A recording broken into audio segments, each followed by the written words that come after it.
In a quiet little meadow, a lonely puppy wandered all by himself.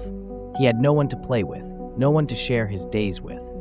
The puppy hears a faint peep-peep sound. He perks up his ears and trots over to investigate.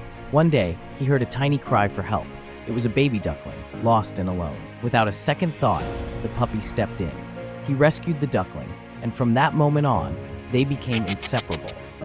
They played, they laughed, and they showed the world that love knows no boundaries. Sometimes, the most unexpected friendships are the ones that change our lives forever. Share this story to spread kindness.